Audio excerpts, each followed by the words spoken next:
पराशक्ति, परा अम्बा, जगत जननी, इनका एक नाम ललिता या फिर त्रिपुरा सुंदरी, ये नाम विश्व भर में प्रसिद्ध है। इनका एक स्तोत्र है ललिता सहस्रनाम, जिसे विश्व भर में कितने ही साधक जपते हैं और इसकी शक्ति से परिचित भी है। परंतु इन्हीं देवी का एक और नाम है जो है कामाक्षी, जिनकी कथा से सभी लोग परिचित नहीं हैं।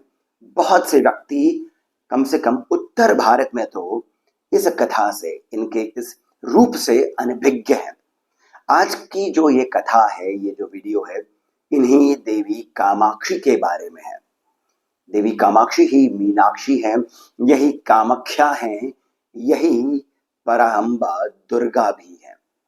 परंतु ये जो कथा है, ये भगवती त्रिपुरा सुंदरी की अन्य कथाओं से अलग है। इसका कारण ये है कि ये आती है स्थल पुराण में। अब ये पुराण भी आप में से बहुतों ने कदाचित नहीं सुना होगा, और इसी का एक और विस्तृत रूप आता है पेरियार पुराण में। अब नाम से ये समझ में आ रहा है कि ये दोनों जो पुराण है, ये संस्कृत के नहीं वरन तमिल के ग्रंथ हैं। तमिल भाषा में इन ग्रंथों की रचना करी गई है और इसी में भगवती कामाक्षी की महिमा बताई गई है। वैसे तो स्कंद पुराण में भी भगवती कामाक्षी के बारे में बहुत विस्तार से कथाएं आती हैं, परंतु ये जो कथा है ये बहुत अद्भुत है। आइए जानते हैं कि ये कथा क्या है और देवी कामाक्षी का रहस्य क्या है। एक बार महादेव भगवती पार्वती के साथ कैलाश पर विराजमान थे। ये कैलाश वो कैलाश नहीं है जिसे हम सभी जानते हैं, वो जो हिमालय की गोद में है। ये जो कैलाश है ये अलग ही आध्यात्मिक लोक है, जैसे कि वैकुंठ, जैसे कि वृंदावन, वैसा ही कैलाश। कैलाश पर्वत पर महादेव किसी शिला पर नहीं बैठे थे, ये बैठे थे रत्न जड़ित सिंहासन पर, और इन्हीं के साथ बैठी थी मां पार्वती। अनेकों गणिकाएं इनके मनोरंजन के लिए नृत्य कर रही थी। हा हा हु, ये जो गंधर्व हैं, जो म्यूजिशियंस हैं स्वर्ग के, ये कितने ही वाद्य यंत्रों से भगवान शिव और मां पार्वती का गुणगान कर रहे थे। बहुत ही अद्भुत वातावरण था, सभी उमंग में थे, सभी प्रसन्न थे। जब ये पूरा कार्यक्रम समाप्त हो गया, तब महादेव और भगवती पार्वती विहार के लिए जंगल में गए। नदी के किनारे बैठे हुए आपस में एक दूसरे के आलिंगन में दोनों प्रेम पूर्वक एक साथ बैठे हुए थे, एक दूसरे के सानिध्य का ये पान कर रहे थे, पवित्र पान। तब मस्ती में ही, खेल खेल में ही भगवती पार्वती ने महादेव के तीनों नेत्र बंद कर दिए, यानी ये दोनों आंखें और तीसरा नेत्र, मस्ती में ही यूं ही पीछे से जाकर के तीनों नेत्र बंद कर दिए। अब भगवती पार्वती ने तो मस्ती में ही ये किया, खेल खेल में ही ये किया, परंतु महादेव जो हैं यही तो संपूर्ण ब्रह्मांड है। इनकी एक आंख सूर्य है, दूसरी आंख चंद्रमा है और तीसरी आंख अग्नि है। जब ये तीनों ही नेत्र बंद हो गए तो भले ही कैलाश पर कुछ ही पल बीते होंगे, परंतु ब्रह्मांड में सहस्त्रों वर्ष बीत गए। सहस्त्रों वर्षों तक घनघोर अंधेरा था, ना ही सूर्य, ना ही चंद्रमा और ना ही जीवन दायिनी अग्नि। चहुं ओर हाहाकार मचा हुआ था, लोग अपने प्राणों से च्युत हो रहे थे। कहीं पर भी ना ही यज्ञ हो रहा था, ना ही हवन हो रहा था। देव कार्य में विघ्न पड़ गया था, लोग मृत्यु को प्राप्त हो रहे थे। देवता अपनी शक्तियों से विहीन हो रहे थे। तब अद्भुत योगी और ऋषि पहुंचे कैलाश। कैलाश पहुंचना भी बड़ा दूभर है, तो इन्हें भी बहुत वर्ष लगे कैलाश पहुंचने में। यानी कि अपने तप से, अपने तेज से, अपने बल से, अपने साधना से ये पहुंच पाए कैलाश। वहां पर पहुंच करके त्राहिमाम इन्होंने किया, पुकारा महादेव को, बताया कि भगवान, भले ही आपकी आंखें कुछ ही क्षणों के लिए बंद हुई हैं, परंतु ब्रह्मांड में तो हाहाकार मचा हुआ है, कुछ करिए। तब महादेव ने भगवती की ओर देखा। भगवती समझ गई कि क्योंकि ये ब्रह्मांड जो है ये तो भगवती की ही शक्ति से चलता है, तो उन्हें ही कुछ करना होगा। तब भगवती ने महादेव का मन से ही आदेश समझ लिया। वो आदेश ये था कि हे भगवती, आप कर्म भूमि जो है पृथ्वी पर, वहां जाएं। ये कर्म भूमि कौन सी है? कांचीपुरम। आप वहां जाएं, वहां पर जाकर के आप तपस्या करें, और वो जो तपस्या होगी उस ही के बल से ये संपूर्ण सृष्टि पुनः जागृत हो जाएगी, पुनः इसे इसका तेज, इसका बल प्राप्त हो सकेगा। मन ही मन महादेव की उन बातों को भगवती ने भांप लिया और वे उसी क्षण कैलाश से अंतर्धान होकर के पहुंच गई धरती पर ही, कांचीपुरम पर। आते हुए महादेव ने उन्हें बताया था कि कंपा नदी के किनारे एक आम का पेड़ है। अब कंपा नदी का अर्थ क्या है? कंपा नदी का अर्थ वो है कि इसमें स्नान करने से जीव के सभी पाप कांपने लगते हैं, कंपन उनको महसूस होता है और वे उस जीव को छोड़ देते हैं।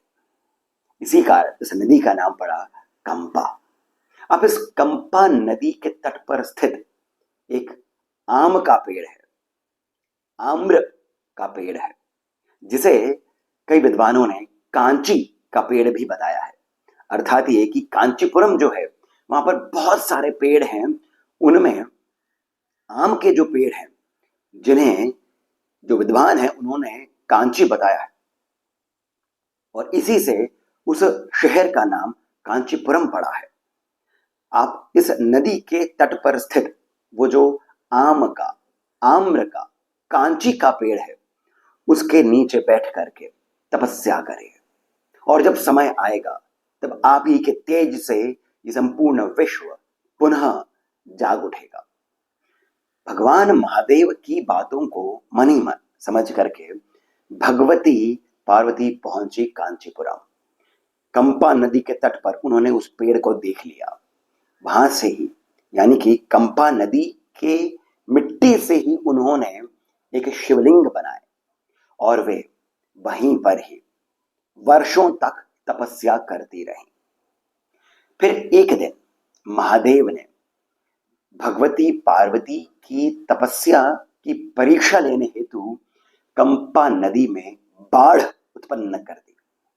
बाढ़ आ गई, पानी जो है ये उस आम के पेड़ तक पहुंच गया। भगवती पार्वती की जितनी भी गणिकाएं थीं, सेविकाएं थीं, वे सभी पीछे हट गईं, परंतु भगवती पार्वती नहीं हटी। इन्होंने ये देखा कि ये जो मिट्टी के शिवलिंग हैं ये तो पानी से समाप्त हो जाएंगे, धुल जाएंगे, गल जाएंगे। उन्हें बचाने के लिए भगवती पार्वती ने शिवलिंग को बहुत तेजी से पकड़ लिया, बहुत जोर से पकड़ लिया। ऐसा पकड़ने से उनके जो स्तन हैं, उनकी छाप भी उस मिट्टी के शिवलिंग पर पड़ गई। उनके हाथों का, उनके हाथ के कंगन का जो प्रभाव होता है वो भी उस शिवलिंग पर पड़ गया। पानी आया, भगवती उसी पानी में रही कई दिनों तक, परंतु शिवलिंग को नहीं छोड़ा। जब ऐसा हुआ तब महादेव भगवती की इस भक्ति से प्रसन्न हुए। इन्होंने भगवती के सामने प्रकट होकर उन्हें दर्शन दिए और इन्हें कहा कि भगवती, मैं आपकी इस निष्ठा से, इस भक्ति से, इस साधना से प्रसन्न हूं। आज से ये जो स्थान है ये आप ही के नाम से जाना जाएगा। ये स्थान कामाक्षी के नाम से जाना जाएगा। यही कामकोटि भी कहलाएगा। और यहां तक ही नहीं, महादेव ने यह भी कहा कि आप जब यहां पर मेरी साधना कर रही थी भगवती, तब मैं भी कैलाश पर स्थित हो आप ही का ध्यान कर रहा था, आप ही की साधना कर रहा था। और इस प्रकार दोस्तों भगवती ने कांचीपुरम में रह करके महादेव की साधना करी, महादेव ने कैलाश पर रह करके भगवती की साधना करी।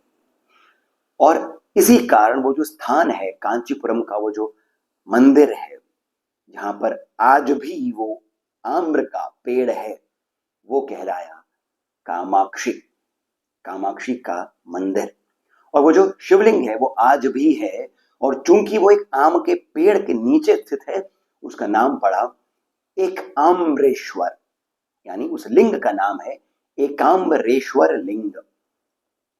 बहुत ही अद्भुत कथा है, परंतु इसका रहस्य और भी अधिक गहरा है। कामकोटि ये जो है, ये एक पीठ है, शक्ति पीठ है। भगवती सती की कथा हम सभी को पता होगी। भगवती सती ने अपने पति का तिरस्कार होने पर, अर्थात महादेव का तिरस्कार होने पर, अपने पिता के ही यज्ञ हवन में, यज्ञ कुंड में अपने प्राणों की आहुति दी थी। महादेव वहां पर प्रकट हुए थे और भगवती सती के शरीर को पकड़ करके विश्व भर में घूमे थे, पूरे ब्रह्मांड में घूमे थे। सभी कार्य समाप्त हो गए थे, अर्थात कोई भी कार्य सुचारू रूप से चल नहीं रहा था। देवताओं को शक्ति प्राप्त नहीं हो रही थी, ऋषियों की, साधुओं की जो प्रार्थना थी, उनके जो यज्ञ थे, वे पूर्ण नहीं हो रहे थे। तब जगत कल्याण के लिए भगवान विष्णु ने अपने सुदर्शन चक्र से भगवती सती के शरीर को ही काट दिया, जिससे कि महादेव जो हैं वे अनंत समाधि में चले गए। परंतु वो जो शरीर था भगवती का, वो अलग अलग स्थानों पर गिरा, 51 शक्तिपीठ बन गए जहां पर भी उनका शरीर गिरा।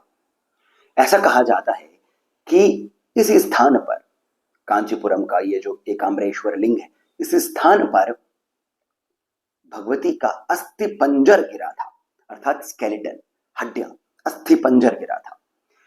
एक और ग्रंथ में, ये तांत्रिक ग्रंथ है, इसमें आता है कि भगवती की नाभि यहां पर गिरी थी। इसी कारण इसे देवगर्भ कहा जाता है, क्योंकि सभी कुछ जो उत्पन्न होता है वो नाभि से ही होता है, देवगर्भ।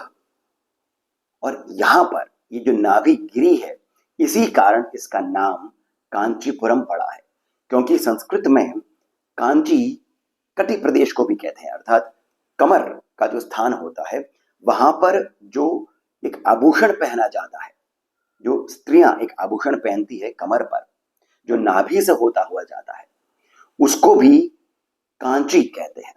कंच, कंच अर्थात जो बहुत चमकदार है, वहीं से ही कांची आता है। और कांची नाभि को भी कहा जाता है। इसी कारण जो कांची है, ये एक शक्तिपीठ बन गया। और कौन सा शक्तिपीठ? 51 शक्तिपीठों में 18 बहुत प्रभावशाली हैं।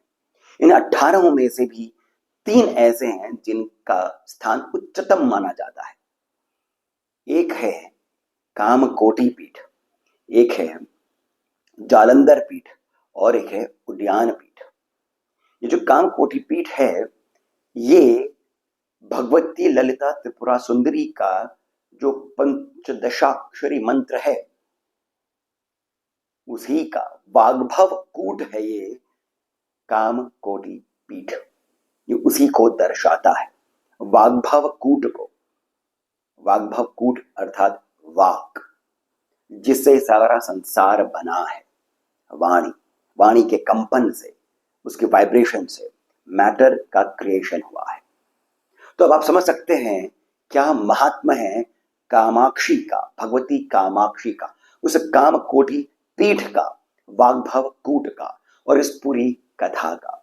यही रहस्य है भगवती कामाक्षी, जिन्हें मीनाक्षी भी कहा जाता है।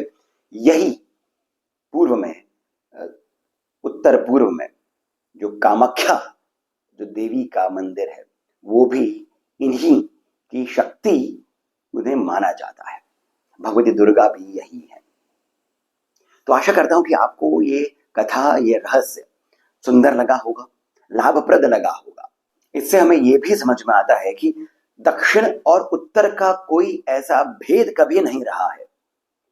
और यही नहीं, एक और गहरा रहस्य ये आता है कि भगवती ने इस कर्म भूमि पर रह करके तपस्या करी, जिसे महादेव ने कर्म भूमि कहा। यह नाभि प्रदेश है, यानी ये जो स्थान है ये कुंडलिनी जागरण का महत्व बताता है। कुंडली जागरण का पूरा ये क्रम बताता है, उसका प्रोसेस बताता है। शक्ति धरती पर स्थित है, शक्ति पृथ्वी पर स्थित है। यहीं से, यानी ये मूलाधार, यहीं से ही आगे की ओर जब आप उठते हैं तो आप शिव तक पहुंच सकते हैं। यही इसका एक और गहरा रहस्य भी है। सभी कुछ जुड़ा है एक ही धागे से, एक ही क्रम से। हमारा कार्य केवल इतना है कि हम भगवती की शक्ति को अपने भीतर पहचाने। शिव भी हमारे ही भीतर सहस्त्रार में स्थित है। शिव को शक्ति से मिलाने का कार्य ही जीव का उद्देश्य है। इसके साथ मैं अब आप सभी से ये विनती करता हूं कि कृपा करके इस वीडियो को आप लाइक अवश्य करें। कमेंट सेक्शन में जाकर के मुझे बताएं कि ये वीडियो आपको कैसा लगा, और कमेंट में ही पहला सेक्शन जो है वहीं से ही पेटीएम, जीपे इत्यादि के माध्यम से जितना अधिक हो सके आप हमें श्री सहयोग भी प्रदान करें। इसके साथ मैं सिद्धार्थ आप सभी से जानकारी लेता हूं।